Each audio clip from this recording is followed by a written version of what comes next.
I'm not sure who has seen this, but I have some thoughts about this. Kendrick Davis has rejected an offer to re-sign with the Adelaide 36ers right now. Now, that doesn't mean necessarily that he will not re-sign with them. He's just rejected their initial offer because he wants to test the waters in Europe and like all over the world, because he has become a hot commodity due to his first stint in the NBL looking like an absolute MVP candidate, which does make sense because most leagues around the world can outbid us in terms of money, financial reasons.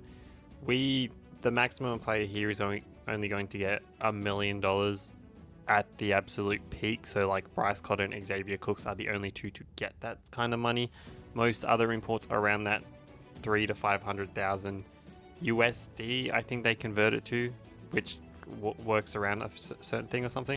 But compared to like if he went to Euro, he could get up to a couple $1,000,000 if he's like a top tier player, which he might end up being the way that he plays, like the way that he can facilitate and score the ball. So it is understandable that he may want to explore other options. He's like 25, so it makes sense for him to explore.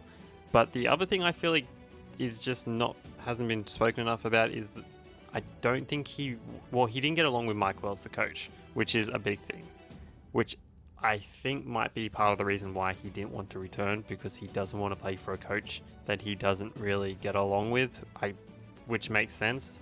I think that might have had something to do with Bryce Cotton not going back to Perth because he's not the biggest fan of John Riley. But this doesn't rule out that he will not return to the NBL. He may actually come back to a different team if somebody offers him an even bigger bag, if they offer him what he wants and try and build a team around him, like actually around him, and not just have him as like a star piece. I think there is a possibility that he does return to the NBL. Like now there's this war chest open in Perth. He might see that and see how Bryce made like all these MVPs, what Bryce did for the Perth Wildcats. He might want to give that a go and try his luck in Perth. There's always Melbourne. I don't think Sydney's looking for somebody at his price range because they already have Xavier Cooks at that price. But somebody like New Zealand, they might want to make a splash. Brisbane always wants to try and make a splash.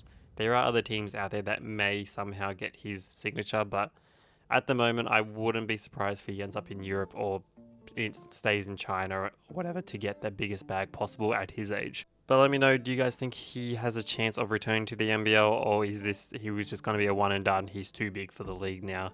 Another reason why the league needs to up their financial game in terms of actually giving proper salary caps to teams, because at the moment it's around that $2 million mark and it's hard to get 11 players under that $2 million without breaking the bank.